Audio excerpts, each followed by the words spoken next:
नमस्कार दोस्तों, स्वागत है आपका हमारे चैनल अड्डा वैकेंसी पर।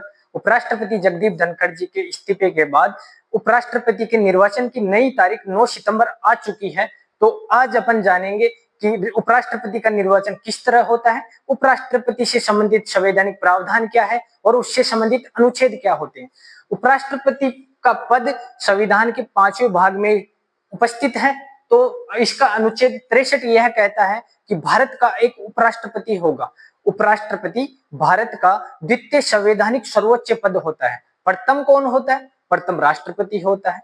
अनुच्छेद 64 यह कहता है कि उपराष्ट्रपति राज्यसभा का पदेन सभापति होता है, यानी भारत का जो उपराष्ट्रपति होगा वो डायरेक्ट राज्यसभा के सभापति के रूप में नियुक्त होता है। तो अपन बात करें, उपराष्ट्रपति का वेतन होता है या राज्यसभा के सभापति का वेतन होता है? उपराष्ट्रपति का स्वयं का कोई वेतन नहीं होता, वह राज्यसभा के सभापति के रूप में कार्य करता है, तो उसे वेतन भी राज्यसभा के सभापति के रूप में ही दिया जाता है, जो भारत की संचित निधि पर भारित होता है। संविधान का अनुच्छेद 65 यह कहता है कि राष्ट्रपति की यदि आकस्मिक रिक्ति हो जाए तो उसके कर्तव्यों का निर्वहन उपराष्ट्रपति करता है। इस दौरान उपराष्ट्रपति राज्यसभा के सभापति के रूप में कार्य नहीं करता, तो वेतन भी राज्यसभा के उपराष्ट्रपति के रूप में नहीं उठाता। उठाएगा किस रूप में? राष्ट्रपति के रूप में। राष्ट्रपति के रूप में जो सेवा होती है, जो शर्तें होती है, जो लाभांश होते हैं, वो राष्ट्रपति के तौर पर ही अर्जित करता है। अनुच्छेद 66 यह कहता है कि निर्वाचन की रीति क्या होगी। राज्यसभा के मनोनीत और लोकसभा के मनोनीत, राज्यसभा के निर्वाचित और लोकसभा के निर्वाचित सभी सदस्य मिलकर उपराष्ट्रपति का चुनाव करते हैं। यह रीति समान आनुपातिक प्रतिनिधित्व व एकल संक्रमणी गुप्त मतदान पद्धति द्वारा उपराष्ट्रपति का चुनाव किया जाता है। अनुच्छेद 67 यह कहता है कि उपराष्ट्रपति का कार्यकाल 5 वर्ष पद ग्रहण से होता है, ना कि शपथ ग्रहण से। पद ग्रहण से 5 वर्ष का होता है।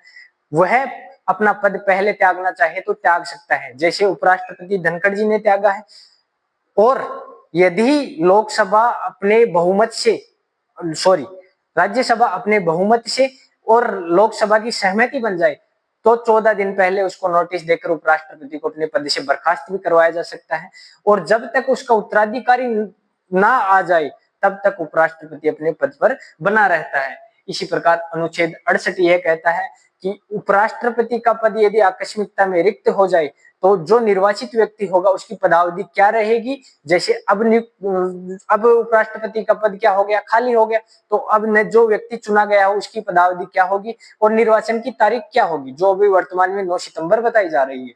इसी प्रकार अनुच्छेद 69 यह कहता है उपराष्ट्रपति की शपथ के बारे में प्रावधान होता है। उपराष्ट्रपति और राष्ट्रपति का जो शपथ होती है वो अनुसूची 3 में नहीं जोड़ी गई, वो अनुच्छेद 69 में जोड़ी गई है। उपराष्ट्रपति 69 में जोड़ी गई है।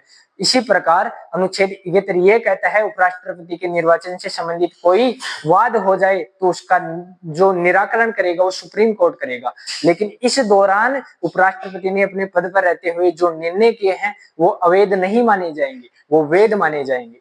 तो आज अपने उपराष्ट्रपति से संबंधित सभी अनुच्छेद पढ़े, उसके बारे में क्या क्या प्रावधान है वो पढ़े हैं। तो कैसा लगा हमारा वीडियो?